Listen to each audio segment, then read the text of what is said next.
రాష్ట్రంలోని 17కు 17 లోక్సభ స్థానాల్లో గెలిచేందుకు మంత్రులందరూ ఏకతాటిపై పనిచేస్తున్నారని కాంగ్రెస్ నేత మల్లు రవి అన్నారు. ఇప్పుడు దేశమంతా తెలంగాణ మోడల్ కోరుకుంటుందని చెప్పారు. పీసీసీ అధ్యక్షుడిగా రేవంత్ రెడ్డి కృషితోనే కాంగ్రెస్ పార్టీ అధికారంలోకి వచ్చిందన్నారు. మే 13వ తారీఖున జరగబోయే పార్లమెంట్ ఎన్నికల్లో 17కి 17 స్థానాల్ని కాంగ్రెస్ పార్టీ గెలవాలనేటటువంటి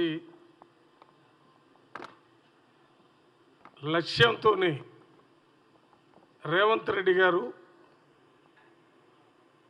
డిప్యూటీ సీఎం గారు, ఉత్తమ్ రెడ్డి గారు, ఇతర మంత్రులందరూ కూడా ఒక టీం లాగా మొన్న జరిగిన అసెంబ్లీ ఎన్నికల తర్వాత ప్రజల దగ్గరికి ప్రభుత్వాన్ని తీసుకొని వచ్చి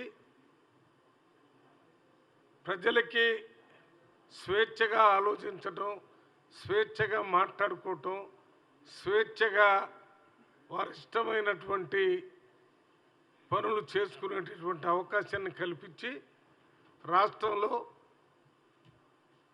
పూర్తి ప్రజాస్వామ్య ప్రభుత్వాన్ని కాంగ్రెస్ పార్టీ రేవంత్ రెడ్డి గారు 100 రోజుల్లోనే నెలకొల్పటం జరిగింది.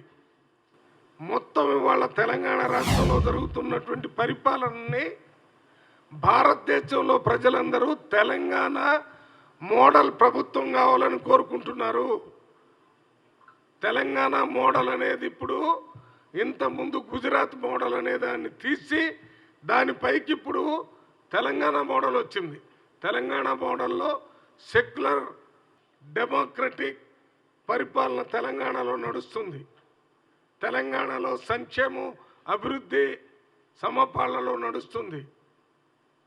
ప్రజల భాగస్వామ్యంతో తెలంగాణలో ప్రభుత్వం నడుస్తుంది. ప్రభుత్వ అధికారుల భాగస్వామ్యంతోనే ప్రభుత్వ నిర్ణయాలు తీసుకుంటున్నారు. ఇవన్నీ తెలంగాణ మోడల్. ఇది మన ముఖ్యమంత్రి ఆయనంతటా ఆయన నేను ముఖ్యమంత్రి అని రాసుకొని ముఖ్యమంత్రి కాలేదు. రాష్ట్రంలో ప్రజల మెజారిటీ ఓట్లేసి ఆ నాయకత్వంలో పీసీసీ అధ్యక్షుడిగా ఉన్నప్పుడు స్పష్టమైన మెజారిటీ ముఖ్యమంత్రిని ఇస్తే ఏం మాట్లాడుతున్నారు? ఈటెల గారు మీరు మంత్రి చేశారు, ప్రజా జీవితంలో కొంత మంచి పేరు ఉంది, అదేనా మాట్లాడే విధానం? రేవంత్ రెడ్డి గారి యొక్క